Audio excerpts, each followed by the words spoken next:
This is Chi for Yourself. John's guest today is Cindy Stulberg, author of Feeling Better. For a long time now, the go-to methods of treating depression have been pharmaceuticals. But our guest on today's program says it's actually our relationships that offer the most effective path to healing. Cindy Stulberg is a psychologist who has counseled individuals, couples, groups, and families for more than 40 years. She is the co-author, along with Ronald J. Frey, of Feeling Better: Beat Depression and Improve Your Relationships with Interpersonal Psychotherapy. Cindy, am I saying that correctly? Cindy Stulberg? Yes, it's Stulberg. Perfect. Stulberg. Okay, Stulberg. I'll go with that. And we're very happy to have her with us today. Cindy, before we get to the heart of the book, let's get a definition of interpersonal psychotherapy, or IPT. Yes, absolutely. Thank you for giving me the opportunity to speak to you and to your listeners today. IPT, interpersonal psychotherapy, is one of kind of the best kept secrets in psychology because it's been around for quite some time. It was developed in the 1960s by Drs. Klerman and Wiseman. And fundamentally, if you have good, meaningful, constructive relationships, you're going to feel better. And if you're struggling with your mood, or you're depressed and you have good, meaningful relationships, you're going to feel better much more quickly. And really, it's a research-driven therapy that within 8 to 12 weeks, you will have learned and developed skills that you can use to really have those relationships that you're looking for. So that's really the very brief version of IPT to start with. Okay, the book is divided into weeks rather than chapters. So yes. Is it fair to say that one should start at the beginning and work through rather than try to sort of cherry pick anything that's familiar to them?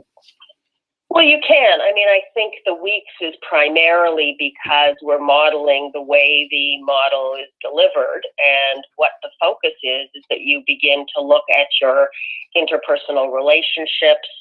You identify who the people are in your life that are causing you or contributing to any of your stress or difficulties.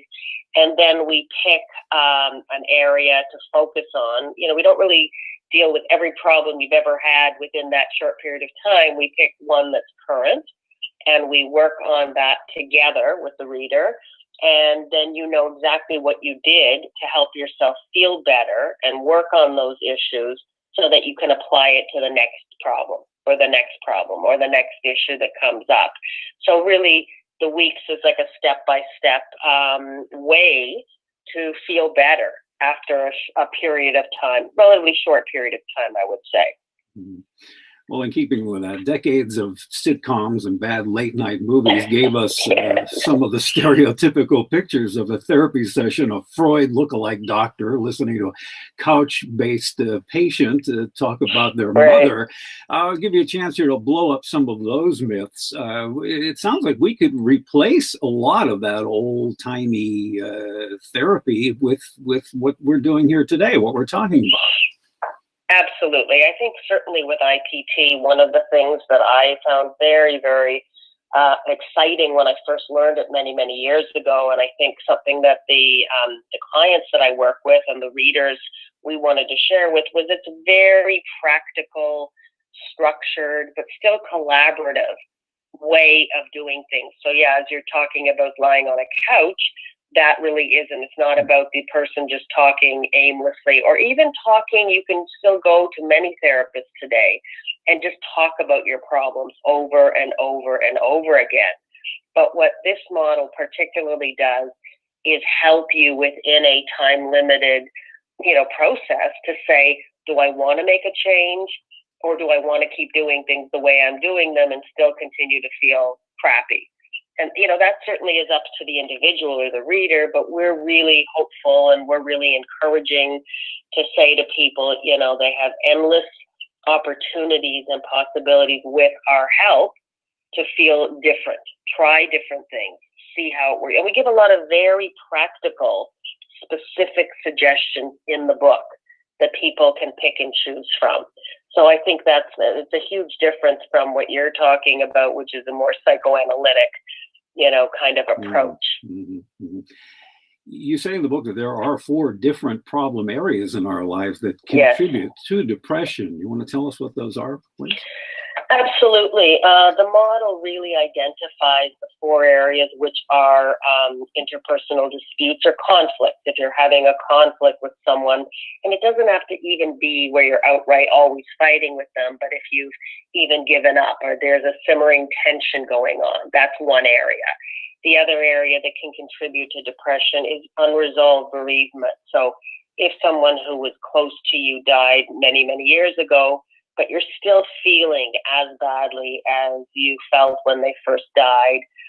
If you're going through a transition, transitions like you've lost a job, or a huge transition of having a baby, and how that becomes a huge change in people's lives, or you move to a new city. That's another area called transition.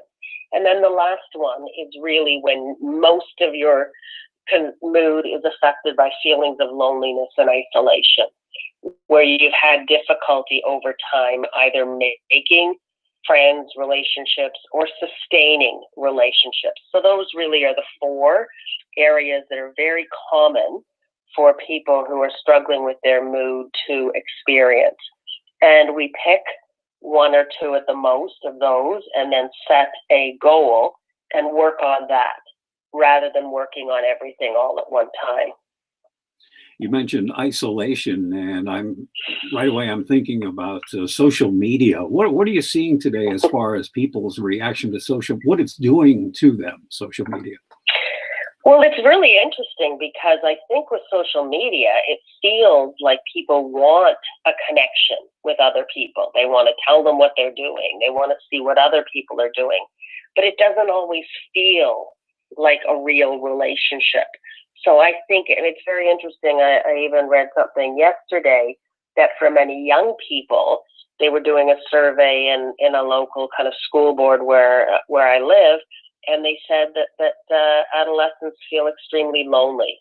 And so I think it's kind of surprising, right? Because they're the ones who are probably hooked into social media more than anybody else, or adolescents.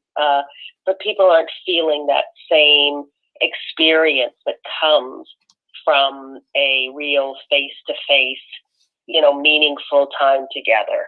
And I think it's there's nothing wrong with connecting with people in that way, but it's not a good substitute for spending time with people and also talking to one another about how you're feeling.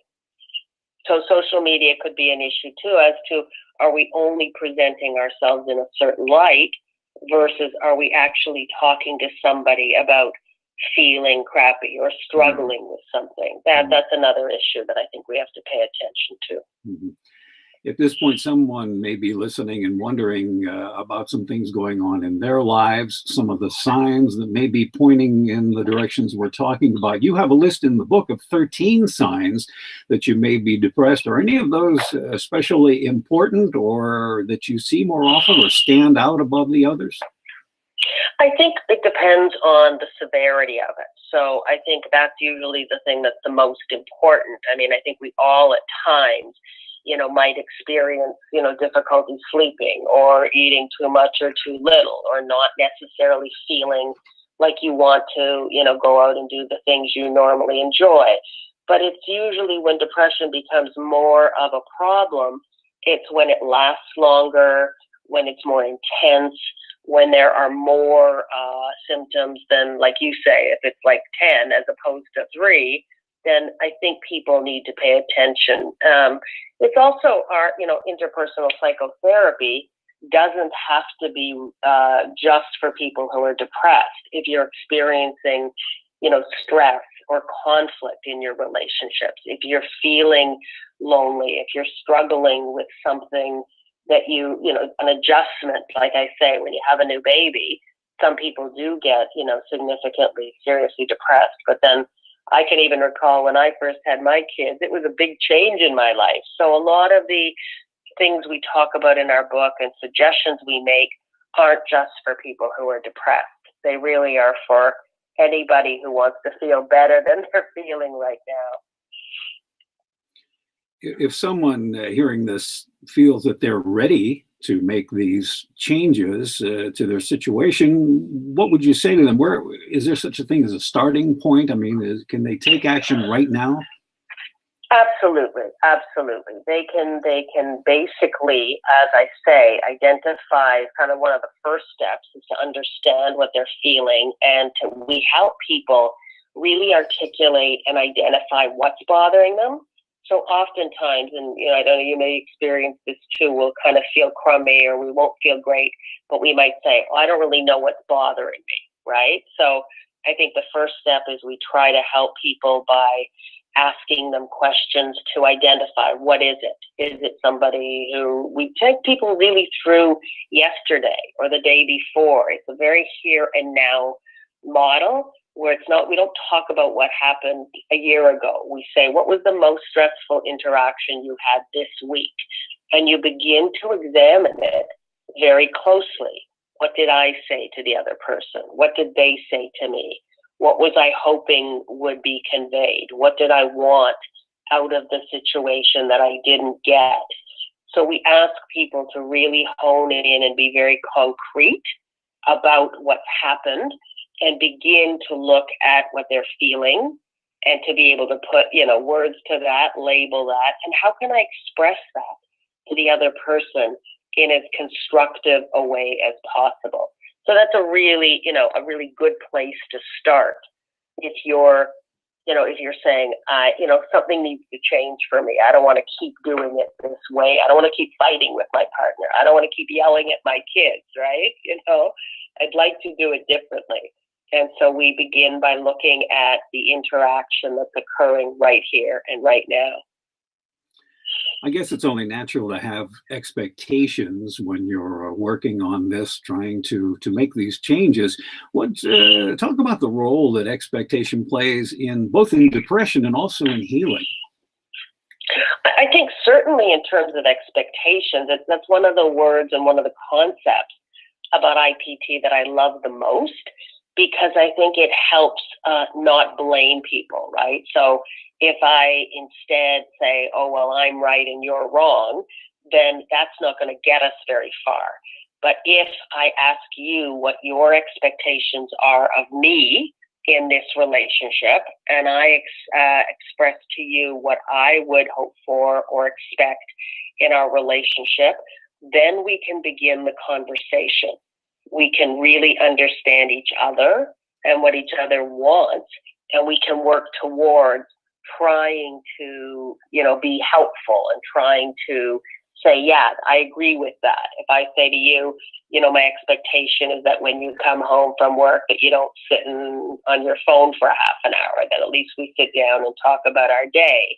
If you're in agreement with that, if you're okay and that's an expectation of yours as well, then things are going to be better between us because our expectations are going to be met. If our expectations are very different, and, something like, I'll give you an example. One of the things that happened with myself and my husband is he isn't the most talkative guy. So when we were going to go on a long road trip, and I said, well, will you please talk to me when we're, on our way, to this function that's going to take us 5 hours to drive there. Well, for me to expect him to be, talk for 5 hours is kind of unrealistic. So instead, we solved the problem by him saying, why don't you fly there? I'll drive, and you fly. And so it's not like we're bad. It's not like we're going to get divorced because he's such a great guy and he's so wonderful. And we're celebrating our 45th wedding anniversary, on Saturday. But guess what? It was better for me to fly and for him to drive, to be annoyed and mad at him for not talking to me the whole way, right? Wow. So I think really having realistic expectations. If you feel that someone should meet your expectations all the time in the way you want them to meet them, when you want them to meet them, it's going to be pretty hard for you to find that person. So I think you have to really check and decide, check with other people. Say, this is something I expect. Does that make sense to you? Do you think I'm being, expecting too much? So that's another important aspect that we help the reader look at, is to look at, what's realistic to expect, and, who can help you meet those expectations. And if not that person, maybe someone else can, Oh, absolutely, absolutely. I really like that in the book.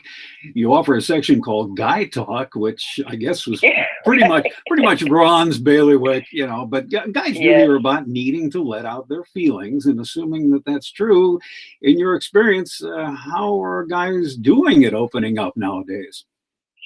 I think they're doing better. I certainly see the younger generation doing better than the older generation. Point my taken. Son-in-law and my son-in-law and my son certainly are probably better at it.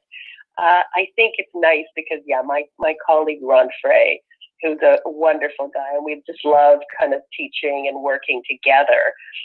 He's able to offer that perspective, to talk to people about how hard it can be for some guys. It's easy for guys to get angry, but I think that's not such a hard thing. But I think for people, guys or women or anyone, to be able to say, what's really under that anger? Am I really sad? Is there an unmet need I have? Am I frustrated? Am I feeling upset about something? That is a huge accomplishment, to be able to identify the feelings that are underneath that initial maybe anger and be able to express it.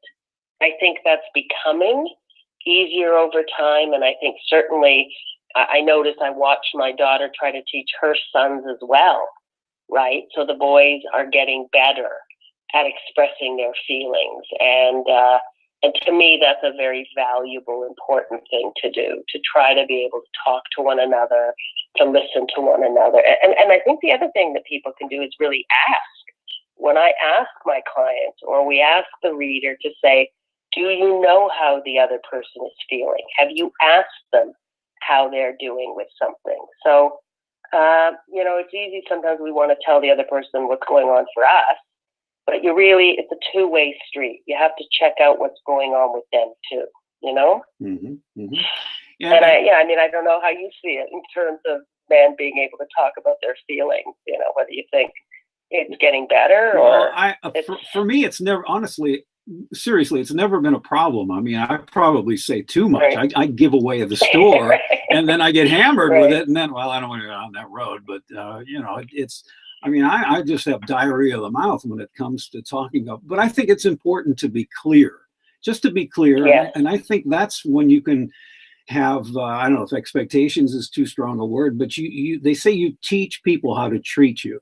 And if you're clear, you're either going to get the treatment you want, or, you may, like you say, you may have to move on. Right. And also it depends on, you can model it too, right? Mm-hmm. You can treat someone else with respect. You can treat someone else by listening to what they have to say.